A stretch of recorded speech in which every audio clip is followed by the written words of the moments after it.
सभी को जय श्री कृष्ण। वैसे तो हमारा कोई प्लान नहीं था कि हम इसका कुछ अर्थ वगैरह बताएंगे, लेकिन साधकों के आग्रह के ऊपर इसका अर्थ बतलाने की कोशिश कर रहे हैं। स्तोत्र बड़ा है, संपूर्णता नहीं हो सकता। बचे हुए श्लोकों का मैं आपको बाद में जैसे पॉसिबल है वैसे वीडियो भेजूंगी। गुरुर्ब्रह्मा गुरुर्विष्णु गुरुर्देवो महेश्वरः गुरु साक्षात् परब्रह्म तस्मै श्री गुरवे नमः। महिषासुर मर्दिनी स्तोत्र, जिसे अयिगिरि नंदिनी के नाम से भी हम जानते हैं, यह एक बहुत ही शक्तिशाली और प्रसिद्ध स्तोत्र है। इस स्तोत्र की रचना आदि शंकराचार्य ने की है और यह स्तोत्र देवी दुर्गा की महिमा महिषासुर नामक राक्षस पर उनकी विजय का वर्णन करता है। कई श्लोकों का यह एक गीत काव्य है जिसमें माँ भगवती की स्तुति के साथ साथ उनके विभिन्न रूपों की, निवास स्थानों की और उनके द्वारा किए गए कार्यों का वर्णन है। आइए हम जानेंगे कि वह क्या है। जैसे पहला श्लोक है, अयिगिरि नंदिनी नंदित मेदिनी विश्व विनोदिनी नंदनुते। इस श्लोक में माँ भगवती का परिचय दिया गया है कि हिमालय की पुत्री, धरती को प्रसन्न करने वाली और ब्रह्मांड को आनंद देने वाली ऐसी माँ जगदम्बा, माँ दुर्गा और माँ भगवती, तुम्हें प्रणाम है, तेरी जय जयकार है। इसका शब्दशः अर्थ गिरि नंदिनी मतलब पर्वत की पुत्री जो पूरी पृथ्वी को आनंदित करती है, मतलब नंदित मेदिनी। फिर आता है विश्व विनोदिनी जो संपूर्ण ब्रह्मांड का मनोरंजन करती है और सभी को आनंदित करती है, मतलब नंदनुते। हे देवी, हिमालय पर जन्म लेने वाली जो विंध्याचल के शिखर पर निवास करती है और जो विष्णु को प्रसन्न करती, विष्णु विलासिनी। आप सभी को पता तो होगा ही कि विष्णु जी ने माँ भगवती को अपनी बहन माना हुआ था और उनकी जय जयकार होती है, जिसकी महिमा स्वयं इंद्र गाते हैं और जिसका कंठ नीला है, ऐसे शिव की वह पत्नी है, सबका कल्याण करती है क्योंकि वह दिव्य है। दिव्य देवी से ही तो सारे संसार का निर्माण हुआ है। इस स्तोत्र में यह जताया है कि जैसे माता से ही, एक माँ से ही निर्मित होती है, तो वैसे ही इस माता से संसार का निर्माण हुआ है और यह सारा संसार उसका कुटुंब है। वो कहते हैं ना, भूरी कुटुंबिनी भूरी कृते। तो ये महिष नाम के असुर का वध करने वाली, सुंदर जटाओं को धारण करने वाली, विपुल केश पाश जिसके पास है, और हे पर्वत की पुत्री, आपकी सदैव जय जयकार हो। सुरवर वर्षिणी दुर्धर दर्शिनी दुर्मुखमर्षिणी हर्षरते। इस दूसरे श्लोक के वर्णन में देवी के दो रूप बतलाए, दोहरे बोल सकते हैं हम। उसमें एक जो कल्याणकारी और भक्तों को वरदान देने वाली है और दूसरा दुष्टों का संहार करने वाली है।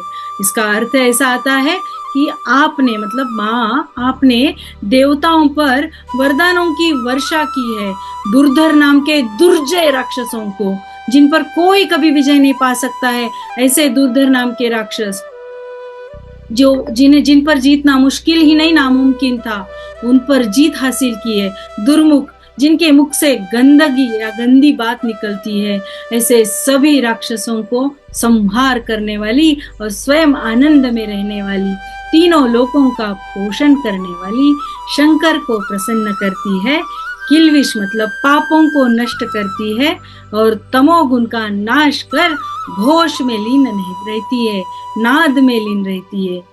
वह अदिति और दिति, ये दो बहनों के, अदिति के है देव मतलब देवता और दिति के है असुर। तो अदिति के पुत्रों पर इसका आशीर्वाद है और दिति के पुत्रों पर यह सदैव क्रोधित होती है क्योंकि वे अहंकारी है और अहंकारी राक्षसों का नाश करना इसका उन्होंने अपना मुख्य कार्य ही समझा है। तो महिषासुर का मद करने वाली, घुंघराले केशों वाली माँ, आपकी जय जयकार हो। फिर आगे बढ़ते हैं। ऐ जगदम्ब मदम्ब वन प्रिय वासिनी। इस वाले श्लोक में यह श्लोक देवी के प्राकृतिक निवास और उनके द्वारा किए गए प्रारंभिक राक्षसों के वध का वर्णन करता है, जिसमें यह स्तोत्र देवी की वीरता और शक्ति को और भी उजागर करता है। इसका शब्दशः अर्थ है, हे जगदम्बा, हे माता, कदम्ब के वृक्ष जिस वन में लगे हैं उस वन में रहना आप पसंद करती हो और वहां आप खिलखिलाकर शांति से हंसते हुए लीन रहती हो। हे माँ, हे जो हिमालय के पर्वत के ऊंचे शिखरों पर शीतिकंठ वाले शिव के साथ निवास करती हो, तब तो तुम बड़ी आनंदित लगती हो। तुंग हिमालय श्रृंग निजालय, मतलब बर्फ से ढके पहाड़ जो पूर्णमासी के रात्रि में चांदी की तरह चमकते हैं और सूर्योदय के समय गगन चुंबी ये जो शिखर मालाएं हैं ये स्वर्णिम हो जाती है, सुवर्ण के सम दिखती है। और ऐसे सुंदर रमणीय स्थान पर माँ जगदम्बा आप निवास करती है। आप मधु की तरह मीठी हो, किंतु मधु और कैटभ नाम के राक्षसों का आपने संहार किया है। इसीलिए महिष असुर का वध करने वाली, पर्वत पर रहने वाली माँ, तुम्हारी जय जयकार हो। ऐ शतखंड विखंडित विखंडित रुंड वितुंडित शुंड, ये जो चौथा श्लोक है इसमें ऐ शतखंड विखंडित रुंड वितुंडित शुंड गजाधिपते, चंड मुंड नाम के राक्षस जो हाथी का रूप लेकर आए थे, संपूर्ण हाथी का झुंड लेकर आए थे और हाथियों के राजा के साथ माँ जगदम्बा ने सूंड पकड़ के उसके दांत को पकड़ के युद्ध किया था। सूंड को काट के छाट कर 100 टुकड़े करे। कल्पना करो कैसा कैसा दृश्य होगा। खून खौलता है जब माँ की ये बातें हम सुनते हैं और जब गाते हैं। और यही जोश प्रत्येक भारतीय महिला में, भारतीय लड़की में होनी चाहिए कि दुष्टों का नाश, दुष्टों का संहार होना ही चाहिए। रिपुगज गंड विदारण चंड पराक्रम शुंड मृगाधिपते, सिंह की स्वामिनी जो है, जो सिंह पर बैठी हुई है, जिसका पराक्रम प्रचंड है और जो शत्रुओं के, हाथियों के मस्तक को विदीर्ण कर देती है। फिर युद्धों के जो देवता है, उनकी जो स्वामिनी है, उसकी भुजा में शत्रु का सिर काटने की शक्ति है। मतलब निज भुज दंड निपातित खंड विपातित मुंड भटाधिपते, इसका यह अर्थ है। सिंपल अगर हम मीनिंग चाहेंगे तो सिर्फ इतना ही कह सकते हैं, शत्रुओं के जो हाथी है, हाथियों का झुंड है और चंड मुंड जैसे असुरों का भुजा बल से वह वध करती है और उस युद्ध में सिंह के समान वह पराक्रम दिखाकर उनका अपनी भुजाओं के शक्ति का प्रदर्शन करती है। फिर तो वही कि हे हिमालय की पुत्री, शैलसुता कहलाने वाली, युद्ध के मैदान में भी अपने केशों से शोभा बिखेरने वाली महिषासुर मर्दिनी, रम्य कपर्दिनी, तेरी जय जयकार हो। भयानक पराक्रम को दर्शाते हुए यह स्तोत्र आगे 5वें श्लोक में हमें यह समझाता है, ऐ रण दुर्मद शत्रुवधोदित दुर्धर दुर्जर। इस वाले श्लोक में ऐ मतलब हे देवी, ऐ जो युद्ध में मदोन्मत, मतलब देवी रण दुर्मत, युद्ध में वह गर्वित है, शत्रुवधोदित है, शत्रुओं के वध करती आई है, जिसने अहंकार में चूर राक्षसों को मार भगाया है, संसार की सभी बुरी शक्तियों को दूर दूर भगाया है और युद्ध में पराक्रम ही पराक्रम जिसने दिखलाया है, दुर्जय देवताओं को भी शक्ति दिखलाई है। भक्ति वृते मतलब शक्ति की धारण करने वाली यह बुद्धिदाता भी है। इसने अपनी बुद्धिमत्ता से भगवान शिव को स्वयं दूत बनाकर दानवों को हराने की क्षमता को दर्शाया है। युद्ध में मदमस्त और अदम्य शक्ति धारण करने वाली यह शत्रुओं का वध करती है। चतुर विचार धुरीन महाशिव दूत कृत प्रमथाधिपते, चतुर विचारों वाली श्रेष्ठ महाशिव भगवान शिव को दूत बनाने वाली और उनके प्रमथाधिपते मतलब उनके गणों की जो स्वामी है, उनके गणों द्वारा भी जिसकी स्तुति होती है, ऐसी स्वामिनी चतुर विचार रखने वाली। और इस पूरे श्लोक में आगे वाले द का उच्चारण अधिक है, जैसे दुरित दुरीह दुराशय दुर्मति, यह द इस देवी के लिए पापों को और दूषित कामनाओं को दूर करने वाली, दुष्ट इरादे और कुत्सित बुद्धि, जो कुंठित बुद्धि होती है, किसी का भी बुरा सोचना, वह जो बुद्धि होती है, दानवों के दूत बनने वाले, और कृतांतमते मतलब यम को भी मृत्यु देने वाली, यम को भी मृत्यु देने की क्षमता रखने वाली, ऐसी यह देवी पापों से दूर करती है सृष्टि को, और दुष्ट इरादों वाले दानवों का भी समूल नाश करती है। और ऐसी देवी माँ जगदम्बा के चरणों में शत शत नमन करती है। आगे छठे श्लोक में ऐ शरणागत वैरी वधूवर वीर वराभय दाय करे, इसमें शरणागत की स्थिति, शरणागत वैरी वधूवर, ये देवी जो शरणागत शत्रुओं की स्त्रियों को भी वीरों का अभय देती है, ऐसी माँ जगदम्बा आपकी शरणागति में हम तो है ही, पर घर पर हमारी स्त्रियां है, ऐसे सारे गण कह रहे हैं। उनकी रक्षा करो, वीर पत्नियों को भी आशीर्वाद दो, और दुष्ट शक्ति के जो राक्षस है उनकी पत्नियों का भी रक्षण करो। यह शरणागति वहां पर मांगी है। त्रिभुवन मस्तक शूल विरोधी शिरोधी कृतामल शूल करे, जिसके हाथों में त्रिभुवन मस्तक जो है, तो तीनों भुवनों का मस्तक जो धारण कर सकती है, और त्रिशूल धारण कर, जिसको मतलब तीन कोण रहते हैं ना त्रिशूल को, इसलिए उस त्रिशूल को जिसने धारण किया है, इसीलिए उसे त्रिभुवन मस्तक, शूल मतलब उसको कोण रहता है इसीलिए, और प्रहार करने योग्य है, इसीलिए उस पर विश्वास रख के देवताओं ने महिषासुर को मारने का उन्हें निवेदन किया था। और आगे धूमि धूमि तामर दुंदुभिनाद, ये जो है इसमें देवताओं की दुंदुभी मतलब डंका जो बजता है उसको दुंदुभी बोलते हैं। जो बोलते हैं ना कभी कहीं संकट आया तो एक दुंदुभी बजती है, वह दुम दुम मतलब जिसके डमरू बजाते हुए वो चारों दिशाओं में उसकी जो हुंकार है वह गूंजती है, चहु और वह बिखर जाती है। और महिषासुर को मारने वाली पर्वत की पुत्री शैलसुता, जय हो आपकी, जय हो। जब तक आप हमारे साथ हो तो कोई भी असुर हमें तकलीफ नहीं दे सकता। यह कहकर आगे 7वें श्लोक में उन्होंने कहा है, ऐ निज हंकृति मात्र निराकृत धूम्र विलोचन, मतलब माँ के हुंकार से ये करने से राक्षस धूम्र लोचन नाम का जो राक्षस आया था, जो केवल धुआं धुआं धुआं दिख रहा था, उसे केवल हुंकार से उसने मार भगाया है। और उसके बाद रक्तबीज नाम के राक्षस को भी ऐसा किया, क्योंकि रक्तबीज को जब भी तलवार से मारेंगे जितनी भी खून की छींटें गिरेंगी, उसे वरदान था कि जितनी स्थान पे रक्तबीज का रक्त गिरेगा वहां से और एक रक्तबीज निर्माण होगा। तब माँ को जब थोड़े समय में युद्ध करने के बाद समझ में आया तो माँ जगदम्बा ने अपने भी अनेक सहस्त्र रूप बनाए, और जहां जहां रक्त गिर रहा था या जहां जहां उस रक्त बीज की निर्मित हुई वहां वहां एक कटोरा हाथ में लेकर उस कटोरे में उस रक्त को माँ ने लिया, और आखिरी में वह रक्त उन्होंने प्राशन कर लिया।